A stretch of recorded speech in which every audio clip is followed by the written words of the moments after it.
നമസ്കാരം, ഞാൻ ഡോക്ടർ റോഷ്നി.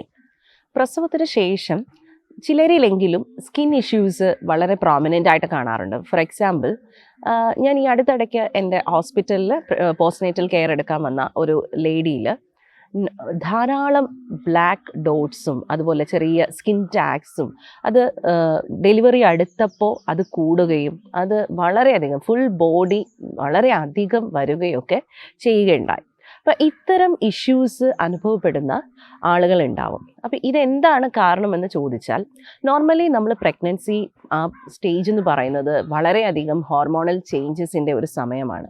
അതുപോലെ ആ സമയത്ത് വെയിറ്റ് കൂടുന്നത്, അങ്ങനെ സ്കിൻ ഫ്രിക്ഷൻ കൊണ്ട് സ്കിൻ ടാഗ്സ്, പ്രത്യേകിച്ച് ഒരു സ്കിൻ ഫോൾസ് കൂടുതലുള്ള നെക്ക് ആവട്ടെ, ചെസ്റ്റ് റീജിയൻ ആവട്ടെ, ഇവിടെയൊക്കെ ധാരാളം സ്കിൻ ടാഗ്സ് വരാനും, അതുപോലെ ആ സമയത്ത് മെലാനിൻ്റെ പ്രൊഡക്ഷൻ കൂടുന്നത് കൊണ്ട് ബ്ലാക്ക് കളറിലുള്ള വാട്സ് പോലെ അല്ലെങ്കിൽ ചെറിയ ചെറിയ ഡോട്ട്സോ മോൾസോ ഒക്കെ വരാനും, അത് ആ ഹോർമോണൽ ഇൻഫ്ലുവൻസ് കൊണ്ട് തന്നെ ആ സമയത്ത് അല്ലെങ്കിൽ ആഫ്റ്റർ ഡെലിവറി ഇത് സ്പ്രെഡായിട്ട് പോകാനും ഒക്കെ ഉള്ള സാധ്യതയുണ്ട്. അത് ഒരു വളരെ ഭീതികരമായിട്ടോ ടെൻഷനായിട്ടോ ഒന്നും കാണേണ്ട കാര്യമില്ല.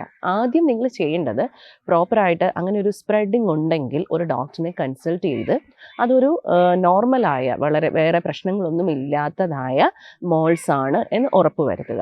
അതിനുശേഷം നമ്മൾ ശ്രദ്ധിക്കേണ്ട കാര്യം, ഇത് പ്രോപ്പർലി മെലാനിൻ പ്രൊഡക്ഷൻ കൂടുമ്പോൾ, അതായത് ശരീരത്തിലെ മെലാനിൻ എന്ന പിഗ്മെൻറ്റിൻ്റെ അളവ് കൂടുന്നത് ഈ സൺ എക്സ്പോഷറൊക്കെ വരുമ്പോൾ കൂടാനുള്ള സാധ്യതയുള്ളതുകൊണ്ട് നാച്ചുറലായിട്ടുള്ള മോയ്സ്ചറൈസേഴ്സും ഒരു പ്രോപ്പർ ഒരു നല്ല ക്വാളിറ്റിയുള്ള സൺസ്ക്രീനും യൂസ് ചെയ്യാനായിട്ട് ശ്രമിക്കാം.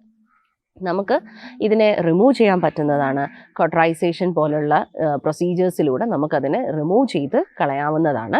ഇതിനെ നാച്ചുറൽ ഹോർമോണൽ ലെവൽ ഒരു ബാലൻസ്ഡ് ആവുന്ന സമയത്ത് ഇത് റെക്കർ ആവുന്നത് കുറയുകയും ചെയ്യുന്നതാണ്. അതുപോലെ പ്രോപ്പർ വെയ്റ്റ് മാനേജ്മെൻറ്റ്, വളരെ ബാലൻസ്ഡ് ആയിട്ടുള്ളൊരു diet, heavy vitamins, antioxidants അല്ലെങ്കിൽ ഒമേഗ 3 ഫാറ്റി ആസിഡ്സ് ഒക്കെ റിച്ച് ആയിട്ടുള്ള ബാലൻസ്ഡ് ഡയറ്റ് കഴിക്കാനായിട്ട് ശ്രദ്ധിക്കുക എന്നുള്ളതും വളരെ ഇമ്പോർട്ടൻ്റ് ആണ്. ആൻഡ് ഇത് തരത്തിലുള്ള പോലെ തന്നെ സ്കിൻ ഡിസ്കളറേഷൻ ഇങ്ങനെയുള്ള മറ്റ് ഇഷ്യൂസ് ഒക്കെ വരുന്നത് നമുക്കൊരു 3 to 6 months അല്ലെങ്കിൽ ആ breast feeding exclusive breast feeding period കഴിയുമ്പോൾ മെനി കൈൻഡ് ഓഫ് കോസ്മെറ്റോളജി ട്രീറ്റ്മെൻറ്റ്സും നമുക്ക് അവൈലബിൾ ആണ്, അത് ചെയ്യാൻ പറ്റുന്നതാണ്. സോ ഇതെല്ലാം തന്നെ നമ്മുടെ ഒരു ഹോർമോണൽ ബാലൻസസിൻ്റെ അല്ലെങ്കിൽ നമ്മുടെ ശരീരത്തിൻ്റെ വെയ്റ്റ് മാനേജ്മെൻറ്റിൻ്റെ പ്രോപ്പർ ന്യൂട്രീഷൻ്റെ ഒക്കെ അപര്യാപ്തതയിൽ വരുന്ന ഒന്നാണ്. ഇതിനെ കറക്റ്റ് ചെയ്യാൻ പ്രോപ്പറായിട്ട് തന്നെ ഒരു ഡോക്ടറിൻ്റെ ഗൈഡൻസ് നിങ്ങൾ യൂട്ടിലൈസ് ചെയ്യാം.